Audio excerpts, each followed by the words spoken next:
D, wait for it, delightful. Check out the name tag. You're in my world now, Grandma. What's up, nerds? While at times it seems that Warner Brothers has no idea what it's doing with its DCEU, the studio does indeed have some rules in place. Ostensibly, these rules are supposed to benefit DC's cinematic universe, although whether that's the case is debatable, which is why the fans have been clamoring for Warner Brothers to relinquish some of its control over the creative development of the movies and give DC Entertainment some much-needed independence. To put it simply, what the fans are asking for is for a DC Comics movie studio, much like the one Marvel has. For better or worse, this does not appear to be a direction Warner Brothers is willing to take. In fact, the studio has become notorious for its executive meddling. There is no doubt that Warner Brothers has the last word when it comes to big decisions regarding DCEU movies. Naturally, in order to ensure the DCEU doesn't stray far from the path, Warner Brothers has made their position on certain issues clear and established some ground rules for the DCEU to follow. Today, I'm taking a look at those rules the Warner Brothers makes the DCEU follow, regardless of whether they make sense or not. Reactive approach. Man of Steel laid the foundation for a dark and gritty superhero universe, in stark contrast to the MCU. Despite the mixed reviews and criticism directed predominantly at the movie's grim tone, Warner Brothers decided to make Batman v Superman even darker, and after a period of ignoring the critics, the studio decided to take the reactive approach, latching on to their every remark and overcompensating. And with Suicide Squad, their reactive approach led them to a mash of two different vinyl cuts together, creating a colossal mess of a movie. After 3 mediocre movies, there was a lot of pressure on Wonder Woman, and much to everyone's surprise and delight, Warner Brothers finally struck gold. Sadly, this short golden age of DCEU proved to be exactly that. Which brings us to Justice League, a movie that was then ruined by the studio's reactive approach. No joking around. One hardly needs Sherlock Holmes-like skills to figure out that the lack of humor in DCE movies must have been a choice and not just an oversight. Back in 2014, a number of sources reported that Warner Brothers had imposed a strict no-jokes rule for all DC Comics movies. This decision came in the wake of Green Lantern's underwhelming performance, a movie that was packed to the brim with humor, and the success of Nolan's very serious and grim Dark Knight trilogy. Man of Steel was strongly criticized for being overly dark and bleak in tone, a critical response that only grew stronger with Batman v Superman: Dawn of Justice. Though it seems that Warner Brothers have since recognized this rule, since both Wonder Woman and Justice League had a decent amount of humor. DC heroes appearing in Warner Brothers theme parks. The Warner Brothers theme parks may not be as popular and well known as something like Disney World, but they still attract tons of visitors. And this shouldn't come as a surprise, since these parks too have a lot to offer, including DC Comics heroes. Since Warner Brothers owns the distribution rights to everything DC Entertainment, it means that Superman, Batman, and the rest of the gang can and do appear in Warner Brothers theme parks. If you visit one of these destinations, you will find a lot of content dedicated to DC Comics. Along with exhibits, statues, and posters, these theme parks also include thematic rides that were tailored with a certain hero in mind, such as the Superman Escape roller coaster or the Arkham Asylum Shock Therapy roller coaster. DCTV is a separate entity. The odds that the Arrowverse would somehow come into the fold of the DCEU were never high. Nevertheless, some fans did hope that Warner Brothers would come around and unite its two universes in some way, shape, or form. Of course, now we know for a fact that this is never going to happen, since Warner Brothers has stated that it is taking a multiverse approach with their TV and movie properties. That being said, If you're expecting the TV and movie universes to collide in some kind of Crisis on Infinity Earths event, don't hold your breath. The studio is adamant about keeping these two worlds as separate entities. No R-rated movies. The chairman of Warner Brothers Picture Group, Tommy Ebridge, stated that R-rated DCEU movies are not entirely impossible down the line. However, up until now, Warner Brothers appears to have had a no R-rated movies rule in force for their DEC movies. On a broad scale, this does make sense since superhero movies are usually made to be family friendly, at least to some degree.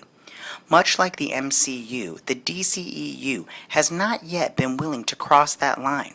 However, it's hard to ignore the fact that a movie like Suicide Squad could have benefited from having a bit less restraints, while Wonder Woman most certainly doesn't need expletives and such. It kind of makes us wonder, would Suicide Squad have been a better movie if it had been R-rated? I don't think so.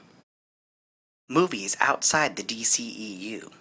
In the wake of mixed reviews for the Justice League movie, Warner Brothers decided to shift gears once again. A common complaint about the DCEU movies was that they were connected in a way that felt forced. So, the studio came up with a solution. Well, kind of. What does this mean? Well, it means that you can expect non-canon DCEU movies from Warner Brothers. Movies like the Joker origin film, which can and will star a different actor, Joaquin Phoenix. According to Jeff Johns, these movies will probably be one-offs, and they will not belong to the mainstream film universe. Impossible deadlines and schedules. They say that the foundation is the most important component. A cinematic universe is only as strong as its foundation. Marvel did well building the foundation for their cinematic universe. Prior to the big team-up in 2012, the MCU had already released 5 movies, meaning the audience had already had a vested interest in these characters.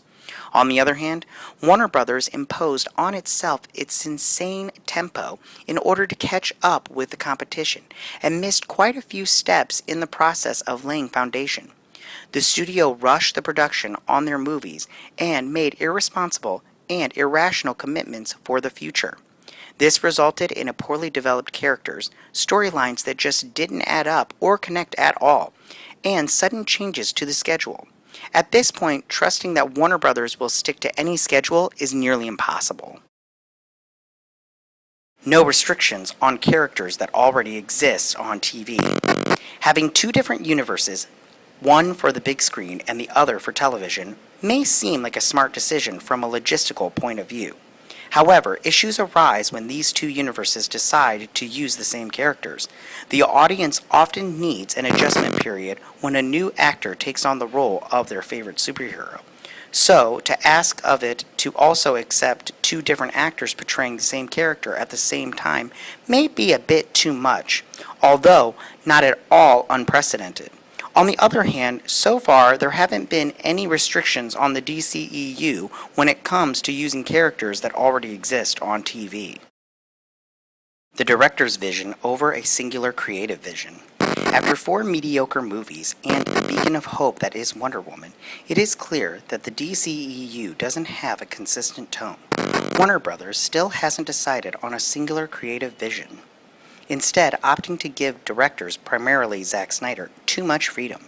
It took the studio 2 movies to finally put Snyder in check, only to give the same freedom to David Ayer. Over and over again, Warner Brothers has sacrificed a singular creative vision in favor of the director's own vision.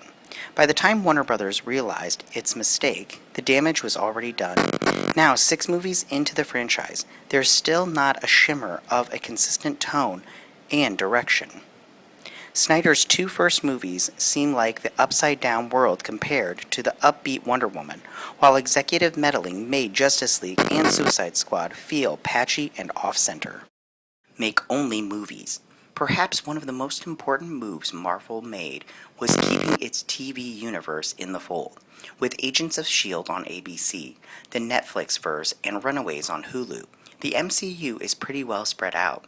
Not only is it plain cool to have all these different characters and stories play out in the same world, It also enables Marvel to keep its audience interested and invested, even when they leave the theater. Conversely, Warner Brothers opted not to commingle their movie and TV universes. We now have 2 Flashes, 2 Supermans, 2 Deathstrokes, and so on. It seems like the DCEU could definitely use a show or 2 to keep its audience around. The question is, will Warner's be able to turn things around with their new DC Universe streaming service? Stick to the New 52. Warner Brothers is often called out for being too narrow in its approach. For some reason, the DCEU continues to rely too much on the New 52 iconography. Even though this comic book reboot was abandoned back in 2015, it's odd to say the least to cling to it when there are so many other arguably superior books out there that Warner Brothers could use for inspiration.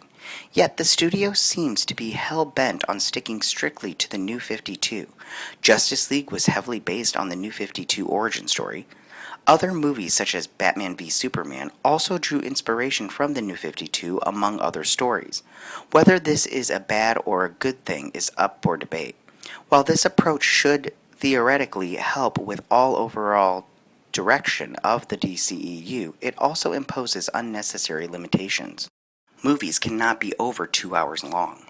When the announcement was made that the DCEU's big team-up movie Justice League will run for no longer than 2 hours, it took us all by surprise. All of the 4 previous movies in the DCEU were over 2 hours long, and those are the theatrical releases. The decision to make Justice League under 2 hours came from the Warner Brothers CEO, Kevin Tsujihara. Reportedly, the length of Batman v Superman Dawn of Justice, particularly its Ultimate Edition, facilitated this questionable decision. This has the fans even more worried, given that the longer Snyder cut of the movie actually made much more sense than the theatrical version. The DCAU off the table. Apparently having separate universes across the board is of utmost importance to Warner Brothers. Not only did the studio make sure to keep their DCTV universe separate from the DCEU, it also ensured that its animated properties remain their own entity. The so-called DCAU is an incredibly successful franchise, and it's easy to see why Warner Brothers would want to keep it holed up away from the other properties. However, it certainly would have been nice to at least include a cameo or 2 in some of the DCAU movies or series.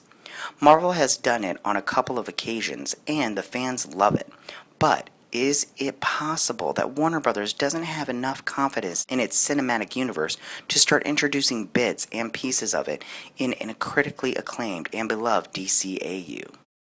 The Deathstroke Conundrum. The CW has made it clear that it was only borrowing the DC Comics characters for its TV shows.